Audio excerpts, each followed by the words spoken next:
Yeah. So Rick, we just come off of stage here at Social Story Conference, and you're up there telling some pretty powerful stuff. The neat thing is, you've had some pretty great experiences. You've had quite a career.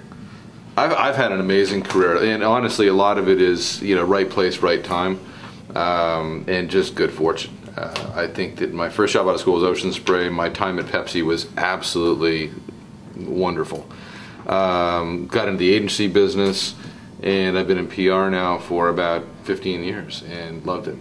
You know, a lot of what you've got, of course, you're working with big organizations and big money in some of those places, I would think. I mean, they've got the resource to expend, but you get to see a lot of people doing this kind of stuff. But what advice would you give to folks who are out there who may be a little smaller than what your operation?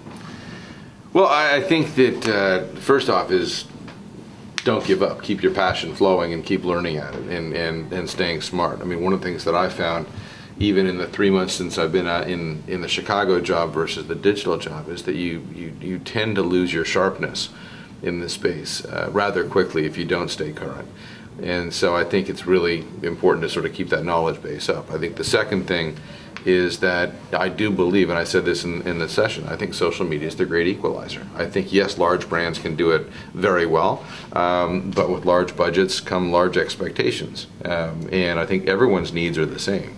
We want some kind of an outcome from whatever it is we're doing, whether that is a sort of a commercial, excuse me, a commercial outcome, a behavioral outcome, some kind of advocacy, you name it. We want something out of that, and that's doable no matter what the budget is, as long as you put your heart and soul into it.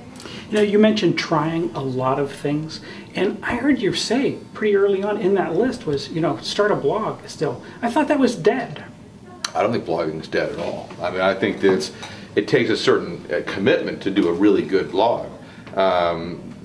It's a time-consuming thing. It's a lot easier to write a tweet than a blog post. Right. But I think that the people that I respect most online are still blogging and blogging quite often. Yeah, and that's really what I was getting at in something like that. There are things out there that people are doing that are relatively easy, but the fact is, if you're trying to produce something that has some real heft to it or some gravitas to it, you got to be out there where people can see your words or hear your voice somehow, and blogging still is a great way to do that. Yeah, and I don't think that your voice actually can be, as it often is on Twitter, regurgitating somebody else's voice.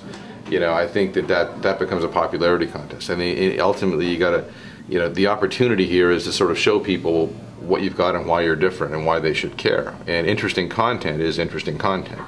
And so that's how I think personal brands are built up these days, if we're still talking about personal brands. But I do think that any of these things, blogging, you name it, it can be video, it can be audio, it can be it can be text based. It doesn't much matter. The platform is really irrelevant. It's the quality of the content that you provide, and if you can do that, you'll get the audience. Do you think, from your professional opinion, if we're small and trying to do something like that, does it pay, or is it better off to have a more concentrated attack, if you will, in one platform as opposed to hitting two or three? Or are we back to that point you made earlier, which is try to hit several and see what works? Yeah, well, that's a great question. See, rather than sort of trying one thing out and going far and wide and putting all your money into one, I would rather go narrow against an audience and really narrow cast that out, so that I am very specifically focused on women 30 to 35 with 2 kids at home, whatever, pick the number, so that you can get incredibly specific. And once you've done that, then become ubiquitous to that audience.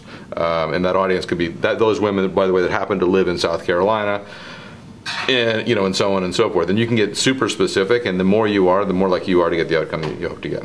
Yeah, that is great advice. I think it is so counterintuitive to someone who's small, particularly. You think, I got to get everybody, because that's the only way I'll cobble together a big enough audience. But the fact is, you're more valuable to that niche audience than you could be to a broad spectrum. Well, I mean, if I were a retailer on Main Street here in Greenville, I mean, honestly, the number one thing that I would be doing is Foursquare.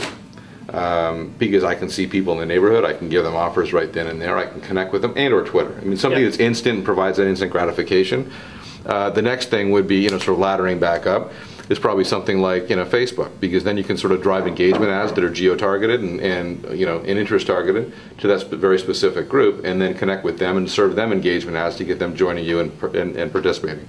And then I do some search. And then if you tie those three things together, you might want to think about a blog or making your site very social, whatever it happens to be.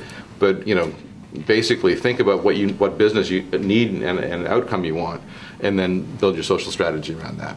Great. Thank you. Thanks, man. Enjoyed it. Thanks.